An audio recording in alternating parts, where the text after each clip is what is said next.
Gentrification doesn't only involve homes, it also involves like restaurants that are in the area.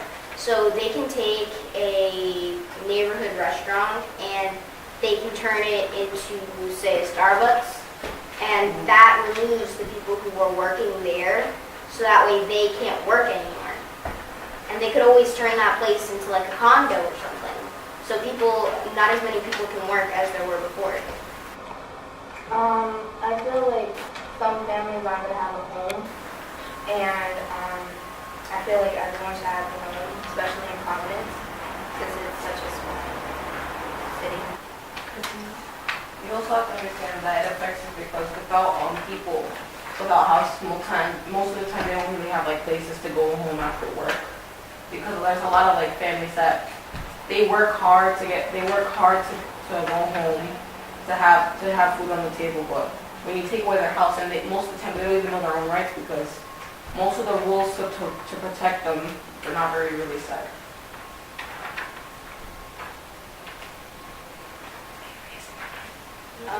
Yeah.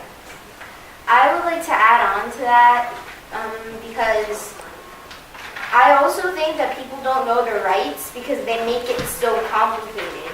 Because lower income people, they might not get a well enough education or something like that to the fact that they can't understand what their rights are, and they can't always hire a lawyer because they're low income. So it just doesn't really make sense.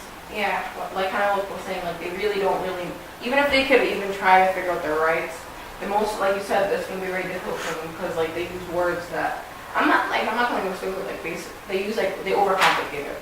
And I feel that a lot of people that have to deal with gentrification, they don't have the resources to even buy a lawyer or get a lawyer to help them.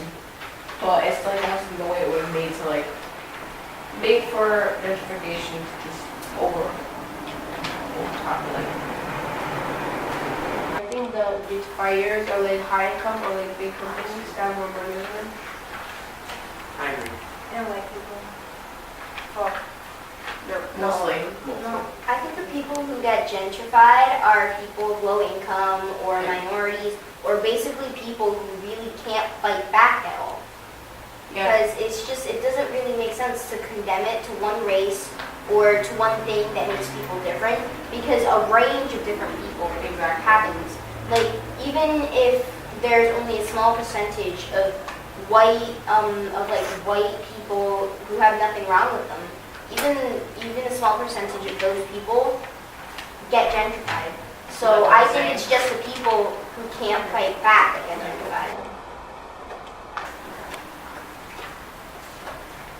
What can we do to shift the views of those who are driving gentrification in Providence?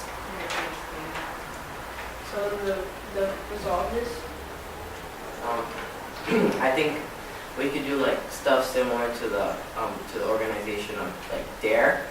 So they like protest and like they get people from the community and they just try to get as many people who are being gentrified or they're being taken from their houses, and they just protest with them and like they try to pass laws and stuff. So we should like protest.